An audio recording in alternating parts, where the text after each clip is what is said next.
The book Born a Crime is, as the name suggests, a story about how I was born a crime. Grew up in South Africa during apartheid. It's really a story about a mother and son. I guess the book turned into a love letter to my mom, which I didn't intend it to be. I think she'll be thrilled. It's a story of coming of age in a country that at the time was coming of age and is still growing up. We've only experienced going on 23, 24 years of democracy now, so it's an exciting time and an interesting story to tell. For me, what goes into creating the perfect story is the detail. In a story's specificity, strangely enough, it achieves its broadest appeal. And so you can tell a story from the most obscure village in Africa, and if it is told with enough specificity, it will connect with someone who lives in a mansion in Paris.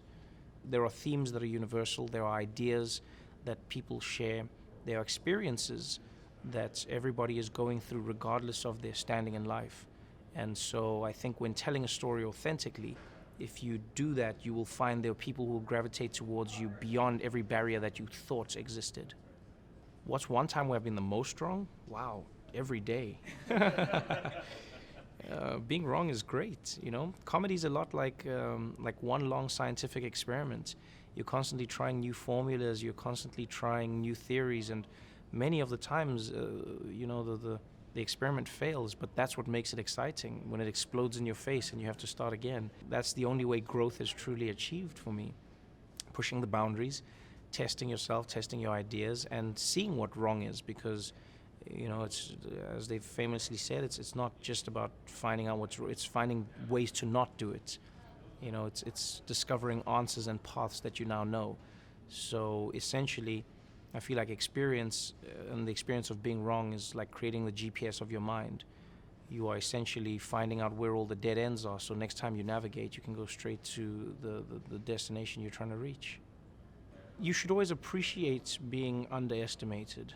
It was actually Louis C.K. who gave me the best advice before I started at The Daily Show, and he said to me, make sure you relish every single moment, because you'll never be unknown again. Whether you succeed or fail, every single moment can only be appreciated for the first time. And so if you don't spend enough time enjoying that, it flies by and then you forgot to savor every single moment.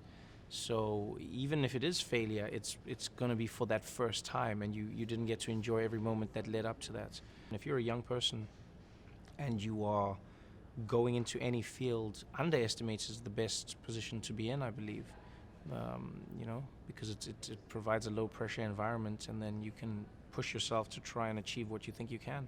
I love having a diverse group of people working together, mostly just because it makes it more fun.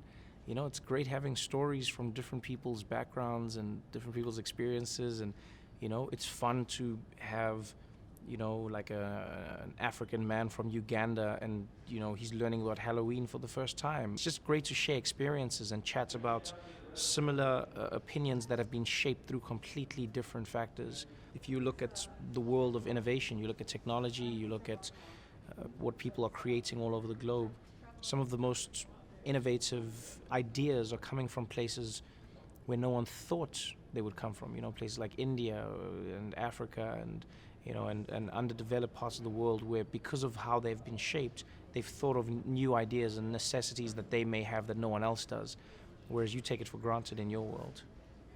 I built computers when I was really young. I really loved being involved in hardware. Software frustrated me so much. I hated code. I'm stimulated by the visual, and code is almost not happening, it's all in your mind. And so I loved the piecing together of a physical computer. I appreciated the creation of this thing and seeing it work and seeing the components come together. So if I could work at Microsoft, I would probably be involved in somewhere in the world of R&D. I always have crazy ideas on what to do and how to do it. When it comes to like VR, for instance, I'm excited about that. I keep looking at new opportunities and how we can enhance it.